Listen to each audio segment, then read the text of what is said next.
ఇవాళ మనము గణతంత్ర దినోత్సవం. రిపబ్లిక్ డే అంటే ఏంటి? రిపబ్లిక్ డే మన సంస్కృతంలో, మన భారతీయ భాషలో ఏమంటాం? గణతంత్ర దినోత్సవం అంటాం. గణతంత్ర దినోత్సవంలో ఎవరిని ముందు పూజించాలి? ఎందుకు? గణపతి ఎవరు? గణపతి ఎవరు? గణపతి గణేశుడు. కాబట్టి గణతంత్ర దినోత్సవం రోజు మనకు ఆనవాయితీ ఎలా ఉండాలంటే గణేశుడిని పూజించి, గణపతి అంటే గణరాజ్యాలకి అధిపతి గణపతి. గణరాజ్యాలు అంటే గణం అంటే ఒక రాజ్యాన్ని గణము అంటారు. ఒక group of villages, group of cities కలిపి ఒక రాజ్యం అంటే అదొక గణం. ఈ గణము రకరకాల గణాల యొక్క, అన్ని గణాల యొక్క అధిపతి ఎవరు? గణాధిపతి. గణాధిపతి ఎవరు? విఘ్నేశ్వరుడు. మనం రోజు పూజించే విఘ్నేశ్వరుడు. అందుకని అతన్ని మొట్టమొదటి రాజుగా మనం గుర్తిస్తాం. కృతయుగంలో శివుడు అన్నదమ్ములు ఇద్దరికి, విఘ్నేశ్వరుడికి, వినాయకుడికి, విఘ్నాలకి నాయకుడు అని అంటారు. మరి జ్యేష్ఠ రాజు అంటారు. రకరకాల బిరుదులు అవి. కుమారస్వామి తమ్ముడు, కుమారస్వామికి వినాయకుడికి ఇద్దరికి మధ్యలో పోటీ పెడతాడు. పోటీ పెడితే ఏమని పోటీ పెట్టాడు శివుడు? అన్ని నదులలో మొట్టమొదటిగా అన్ని నదులలో మునిగిగా వస్తే, ఎవరు వస్తే వాళ్ళకి రాజుగా ప్రకటిస్తున్నాడు. సెకండ్ వచ్చిన వాడికి సెకండ్ వచ్చిన వాడికి ఏం చేస్తానంటాడు? సేనాధిపతిని చేస్తాడు. మరి విఘ్నేశ్వరుడు అంటే విఘ్నాలకి అధిపతి అయితే విఘ్నాలకి ఎవరైనా సేనాధిపతి అవసరం ఉంటుందా? విఘ్నాలకు అధిపతి ఒకటే అయితే సేనాధిపతి కన్ఫ్యూజన్. విఘ్నాలకి రాజైతే సేనాధిపతి కూడా కావాలి. విఘ్నాలకి కాదు, విశ్వానికి నాయకుడు. విఘ్నేశ్వరుడు విశ్వానికి నాయకుడు అయ్యాడు. అన్ని నదులలో స్నానం చేసి రావాలంటే నదుల పక్కన ఏముంటుంది? నదుల పక్కన ఏముంటారు? జనావాసం ఉంటుంది. ఎందుకంటే ఎక్కడైనా కానీ నీళ్ళు ఉన్న చోటే జనాలు ఉంటారు. నీళ్లు లేకుండా జనాలు బతకలేరు కదా. సివిలైజేషన్స్ అన్నీ కూడా నదుల పక్కన ఉండేవి.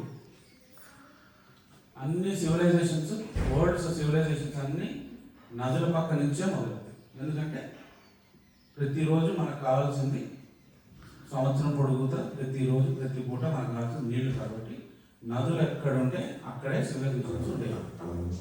తర్వాత మనం అక్కడక్కడ చెరువులు కట్టుకొని, చెరువుల పక్కన చెరువుల్లో నీళ్లు నింపుకొని సంవత్సరం అంతా వచ్చేటట్టుగా చేసుకొని వాటి పక్కన గ్రామాలు నిర్మించుకున్నాం.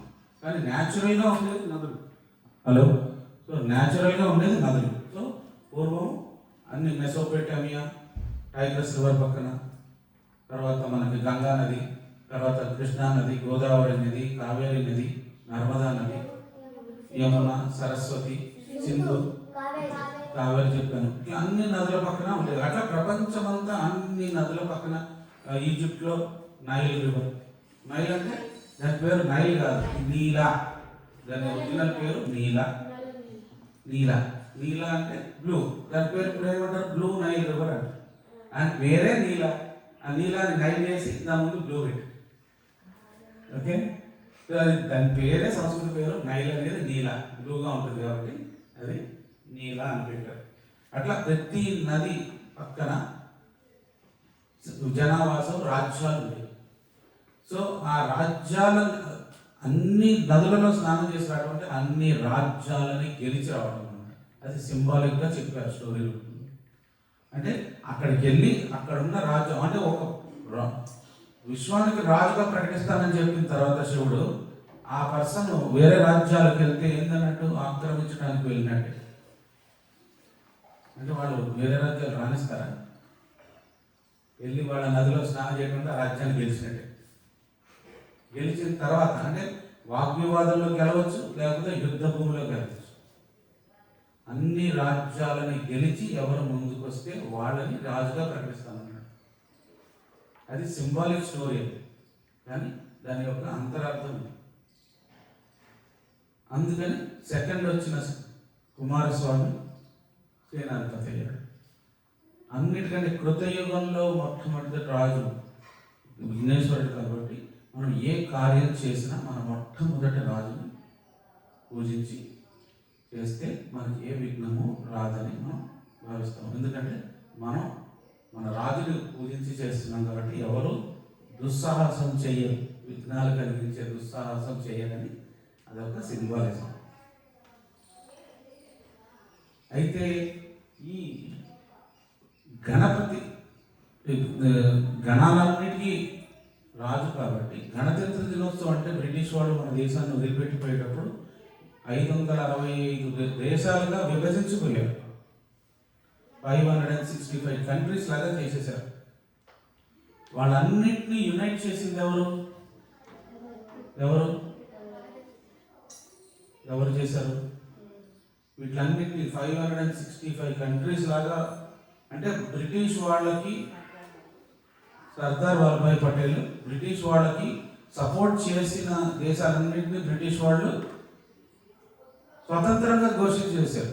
మీరు భారతదేశంలో కలవచ్చు, పాకిస్తాన్లో కలవచ్చు, లేకపోతే మీరు ఇండిపెండెంట్గా ఉండొచ్చు, మీ ఇష్టం అని చెప్పేసి వెళ్ళిపోతే సర్దార్ వల్లభాయ్ పటేల్ అందరిని ఒక్కొక్క రాజ్యంని పరిపాలించే రాజులతోటి, నవాబులతోటి, వాళ్ళతో అందరితోటి మాట్లాడి భారతదేశంలో కలిసేటట్టుగా వాళ్ళని ప్రోత్సహించి వాళ్ళకి ఇవ్వాల్సిన రాయితీలు అంటే బెనిఫిట్స్ అవన్నీ ఇచ్చి డిక్లేర్ చేసి వాళ్ళని ఏదో ఒక విధంగా మన భారతదేశంలో కలిసేటట్టు చేశాడు. వాళ్ళకి ఏదో ఒక ప్రలోభం పెట్టి అవసరమైతే మిలిటరీ ఫోర్స్ కూడా వాడాడు. ఇప్పుడు మనం ఉన్న ప్రాంతం తెలంగాణ నిజాం ప్రభుత్వంలో ఉన్నప్పుడు నిజాం గెలవనన్నాడు భారతదేశంలో. గెలవనంటే మిలిటరీని పంపించి బలవంతంగా లాక్కున్నాడు, భారతదేశంలో కలిపాడు. అందుకనే సర్దార్ వల్లభాయ్ పటేల్ ఏమంటాం?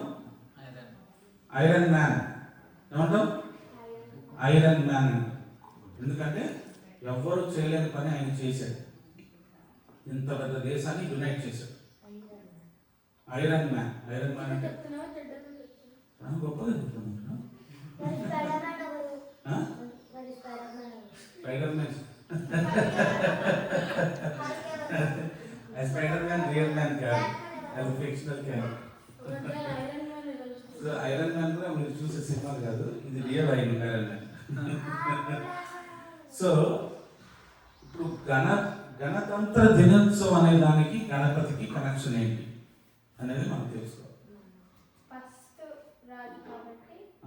అయితే మనం కూడా మన వల్లభాయ్ పటేల్ గారు అన్ని గణరాజ్యాన్ని అంటే మొత్తం ప్రపంచం మొత్తం కాకపోయినా ఈ భరతఖండంలో ఉన్న వీలైన అన్ని రాజ్యాలన్నింటినీ ఒకటి చేశాడు కాబట్టి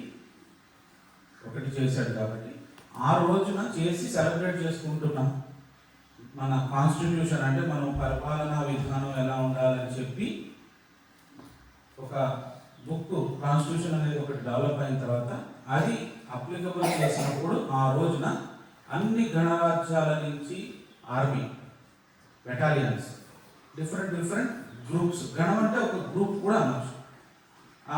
రకరకాల బెటాలియన్స్ మనకి పరేడ్ చేస్తారు. ఇప్పుడు ఆ గ్రూప్స్ యొక్క బెటాలియన్స్ పరేడ్ ఆ రాజు అక్కడ ఉన్న రాజు ముందు పరేడ్ చేస్తారనమాట. ఇది ప్రపంచమంతా ఈ పద్ధతి వినాయకుడు సమయం నుంచి మొదలు కృతయుగం నుంచి వస్తున్న మనం పెట్టిన ఆనవాయితీని ప్రపంచం అంతా ఈరోజు కూడా పాటిస్తుంది. ఈ గణతంత్ర దినోత్సవం అనేది అప్పుడు మొదలైంది, ఇప్పుడు దాకా అన్ని కంట్రీస్ ఈరోజు కూడా పాటిస్తున్నాయి. మనకి జ్యేష్ఠరాజు గణపతి కాబట్టి గణపతిని పూజించి మొదలు పెట్టాల్సింది గణతంత్ర దినోత్సవం రోజు. ఇది మనం ఒక ఆనవాయితీగా చేసుకోవాలి. మనం మర్చిపోయాం, మనం ఎవరో మనం మర్చిపోయాం కాబట్టి మనం చేయాల్సిన కర్తవ్యాలు కూడా మనం మర్చిపోయాం. ఓకే, ఇప్పుడు గణతంత్ర దినోత్సవానికి గణపతికి లింక్ ఇవాళ మనం తెలుసుకున్నాం. ఈ రోజున మనం ఈ భారతదేశం యునైటెడ్గా చూడటానికి కారణం ఎవరు? ఇప్పుడే చెప్పాను. ఐరన్ మ్యాన్ ఎవరు? సర్దార్ వల్లభాయ్ పటేల్. సర్దార్ వల్లభాయ్ పటేల్ని మనం స్మరించుకోవాలి. ఆయన చేసిన కృషి, ఆయన లేని కృషి చేసి. సర్దార్ వల్లభాయ్ పటేల్ పెద్ద స్టాచ్యూ కట్టారు. ఎక్కడ కట్టారు? నర్మదా నది పక్కన గుజరాత్లో కట్టారు. ఎప్పుడైనా గుజరాత్ వెళ్తే వల్లభాయ్ పటేల్కి పెద్ద ఎందుకంటే టాలెస్ట్ స్టాచ్యూ మ్యూజియం లోపల మ్యూజియం అంతా ఉంటుంది. స్టాచ్యూ ఆఫ్ యూనిటీ అంటారు. ఎప్పుడన్నా గుజరాత్ వెళ్తే దాన్ని కంపల్సరీగా సందర్శించాలి అందరూ. That is the tallest statue in the world as of now. Tallest statue in the world. దానికంటే పెద్దది, చిన్న పెద్దది, దానికంటే పెద్దది. ఇప్పుడు కట్టాను కదా, ఇప్పుడు మొన్న just couple of years back కట్టారు మోడీ గారు. 3-4 ఇయర్స్ బ్యాక్ కట్టారు. ఓకే, అయితే మనకి ఇండిపెండెన్స్ గురించి మనం ఇండిపెండెన్స్ గురించి చెప్పుకున్నాం. ఆ స్పీచ్ కూడా అందరూ వినాలి. అది సుభాష్ చంద్రబోస్ ఎంత మన దేశం యొక్క ఇండిపెండెన్స్కి చేసిన స్ట్రగుల్ వల్ల మనకి ఇండిపెండెన్స్ వచ్చిందనేది, ఏ విధంగా వచ్చిందనేది మనం ఇండిపెండెన్స్ డే రోజున విన్నాం.